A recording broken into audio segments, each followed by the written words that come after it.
Hi guys, it's Mike here from KS Bushcraft Down Under. Today we're going to fit some rock slider steps to the 2017 Hilux. Now I was just going to remove the plastic side steps on my car, but my mum's in her 80s and she really needs the steps to get in and out of the car. So I've decided to go with some rock slider combination steps.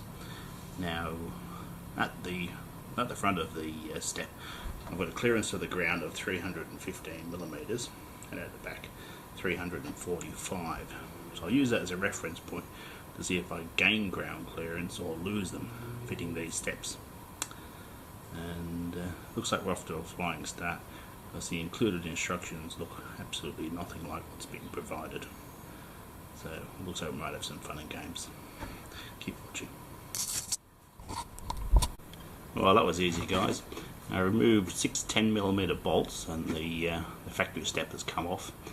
And one thing I noticed is dramatically increased the amount of clearance.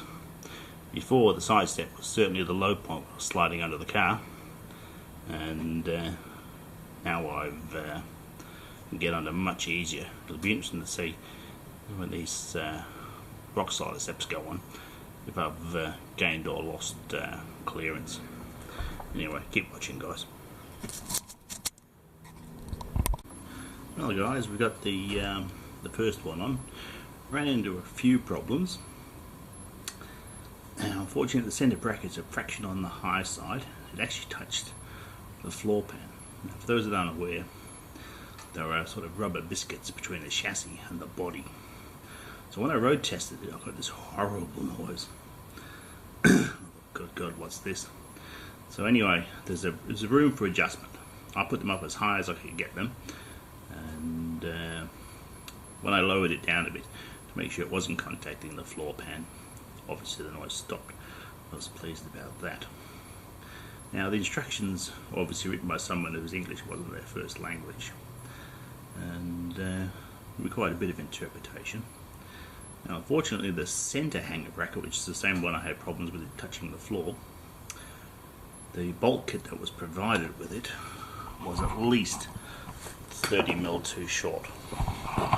So centre bracket is this fella here, and there are the bolts.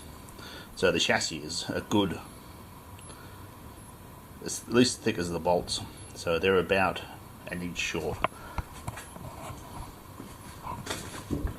So the other bracket they provide in comparison is this one, and you can see it is much longer, so it's really a bit of a silly mistake. So these bars have crush points. Because my car has airbags on the side, it has to make these compliant. They have crush points, so it'd have to be a fair whack to crush them. Apparently they're strong enough to allow you to slide over rocks and stuff and prevent the car from being damaged, but in a hard side impact it won't affect the deployment of the airbags. So plenty of protection. Underneath if I can. I would like to see in that bracket there shorter, so if anything it sort of spoils the clearance. I did gain some clearance. My notes, I went from 315 on the front, and that increased to 330, so I picked up 15mm on the front, and I picked up 35 measured at the original point where the old step finished, which was there, because these are of course designed for the 4-door, not the extra cab that I have. In actual fact, it makes it pretty handy to get up to my roof bars, make it easier to tie my kayak on, so that'll be another bonus. Anyway guys, stay tuned. I'll see how this job finishes out. I'll find out on Monday what they're going to do about the short bolts. They're 8.8 grade, so that makes them on the lower end of high tensile. So if I have to buy them, I'll not be a happy camper. Anyway guys, thanks for watching. Well guys, as you can see, I've removed the slider. I got to the left hand side of the passenger side, of course, for my car being right hand drive, and the bracket work on the slider actually interfered with the electrical lines to the fuel tank, and the brake lines to the rear. So I'm prepared to move electrical stuff, flexible fuel lines, but I'm not prepared to faff around with the braking system of the car.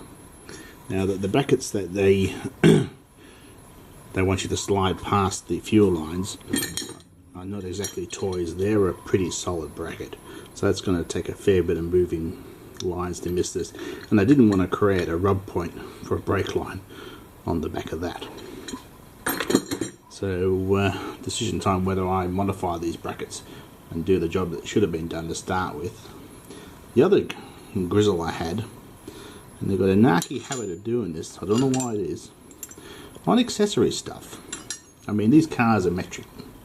Yeah, they're made in Japan. The bolts are metric, the threads are metric. So what do I find?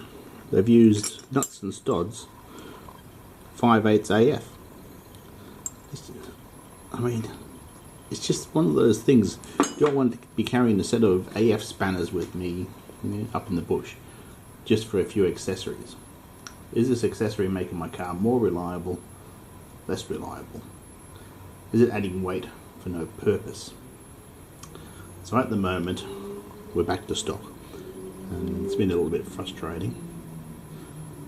But I shall see what Monday brings when this dealer opens up.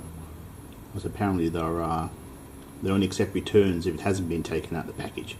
Well, how would I would know it doesn't fit until I took it out of the box? Anyway guys, bye for now.